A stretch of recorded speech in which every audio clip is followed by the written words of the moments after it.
So Kuan Yin method, the method without method, the one that uses the soul to transmit to the soul by God's grace, by all the Master's power.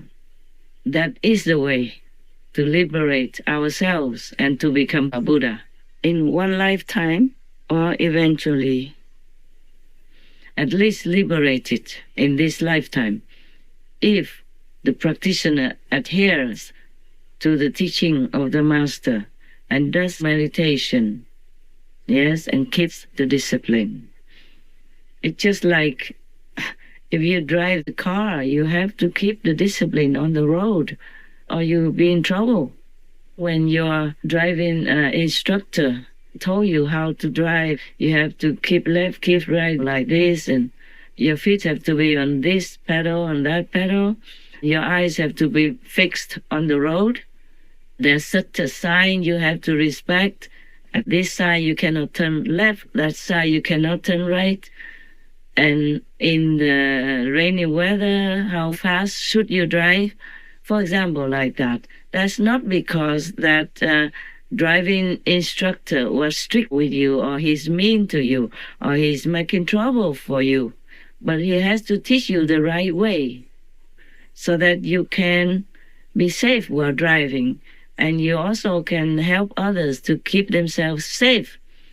You have to drive together in kind of a unison, following the same principles. Otherwise, you will have accidents on the road and you could risk your life or being wounded or handicapped for life even. Yes, so the Master, the teacher, is teaching you a simple method, but you have to adhere to it and respect the disciplines, the rules of this world. These are the rules to keep you safe in this world. For example, if you kill people, you'll be in jail, or you'll be killed also by execution. Many countries, many states still keep the execution law. If you kill people, you'll be killed. You'll be executed in different ways. So if the Master tells you don't kill, don't steal, don't take drugs and alcohol, for example, like that, be filial to your parents, grandparents, be peaceful with your family members, etc. Even these are just a common discipline for this world so that you will have peace in this world and be safe to continue your practice. That alone is not enough for you to be a Buddha yet. And even if you don't eat anything at all, that will not bring you to Buddhahood. Your heart has to be 100% absolutely sincere and longing for it.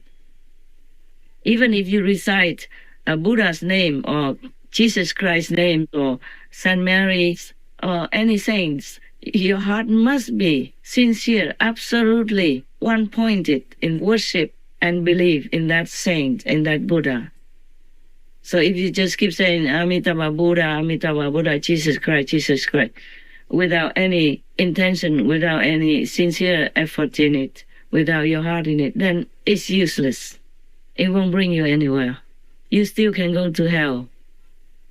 I am not sorry to tell you that, because it is the truth.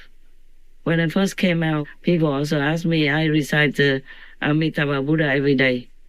Will I go to heaven or Buddha's land? I say, if you're sincere. If not, just the name of the Buddha is not good enough for you. Because if you're not sincere, if you're not longing for it, then you're not connected with the Buddha's power. That's it. Your purity of your heart, your sincerity, your longing for the Buddha's land or for God, that is like the plug into the socket of the electricity that will give you the power to light up your house, to watch the whole world through television, to call your friend from the other side of many oceans, from the other side of the world. For example, if there's no plug in the socket, you will have no electricity. Some people recite Amitabha Buddha and still go to hell. That even eat vegetarian, a vegan, go to temple a lot, offer money, food and offer service or financials to monks and still go to hell. Many went to hell. Many monks and nuns, Buddhist monks, Buddhist nuns, Catholic priests, Catholic nuns, and many other religious, even so-called holy monks and nuns went to hell. And I took the precept of telling the truth. I do not lie to you. I don't need to do that. No reason. So make sure that your heart is sincere. So don't care if you're man or woman, you will reach Buddhahood. Maybe not in this lifetime because you don't have enough time or you don't concentrate enough, but your master will help you when you are going away from this world at the end. The master will take you up to a higher level. If at least in this lifetime you trust the master, you don't do any wrongful deeds according to at least the 5 precepts to keep human society in peace even. It's not just for the Buddha, yeah? In Buddha's land, you don't have any 5 precepts. You don't hear the name of sin. You don't hear the word of suffering. You don't hear anything like many things we hear in this world, which are sometimes very bad, very sinful, very not favorable, not noble, not even good to hear, and not elegant, yeah? In Buddha's land, once you get out of this world and go to Buddha's land, even in the lowest level of heavens, meaning Buddha's land, you don't hear such words the way we hear anymore. Nowadays, in the normal film, even for PG-13, sometimes you will hear people using swear words, which are not very elegant. It's not a good example for the kids. But nowadays, we see it everywhere, even in games, in films, on the internet, so many things that are not favorable at all for our society, especially for the young, who are very impressionable, easy to learn anything, bad or good. They could not always discriminate between what is bad, what is good. Especially when people come to them with sweet talk, a seductive kind of manner, and pretend to be gentle, kind, and calm.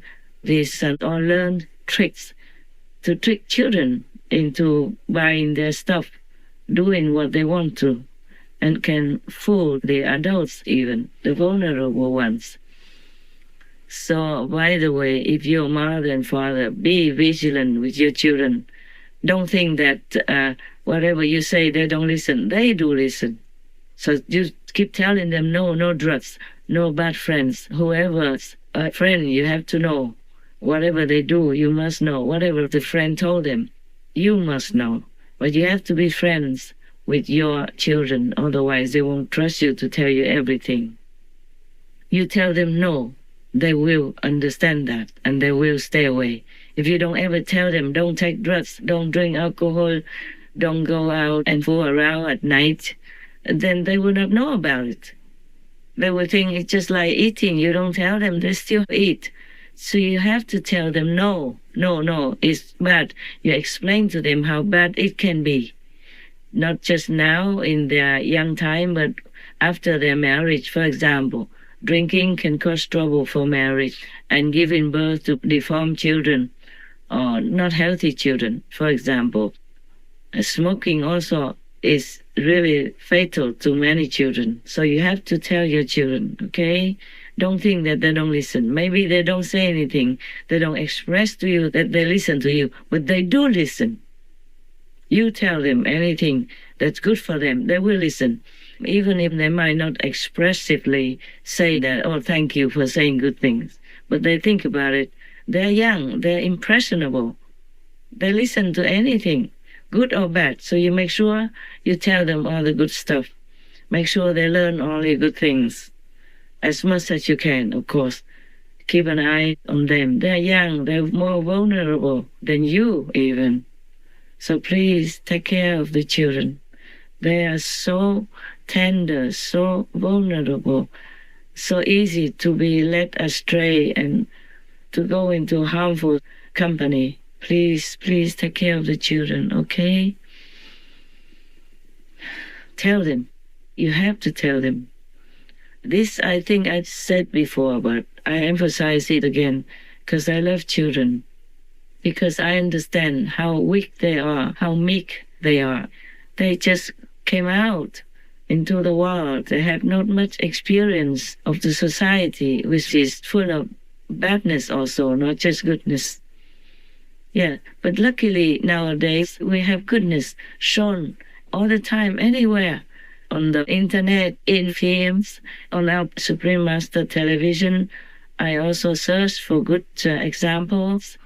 And my team does a lot also together, like we bring out good people. We have also show good people, good work, but we also show good people casually, or animal people's good behavior or good deeds all the time on our Supreme Master television. So you can encourage your children to watch them, to have a good example imprinted in their young brain, young mind.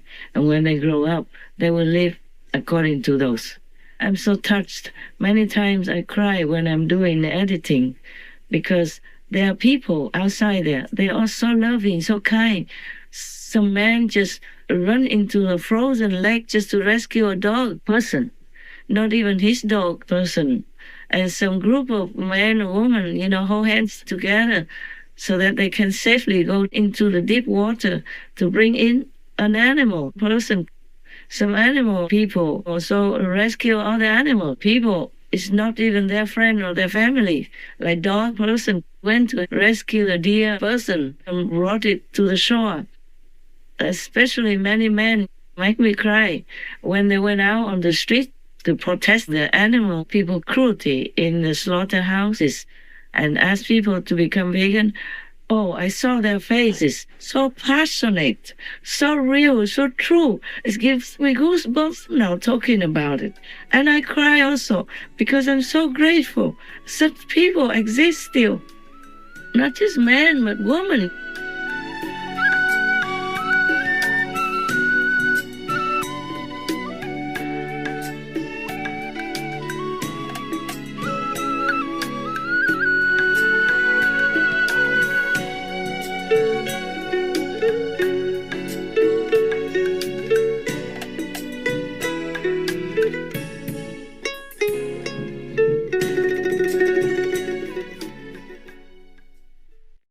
Supreme Master Ching Hai, vegan, is a world-renowned spiritual teacher, humanitarian, and artist.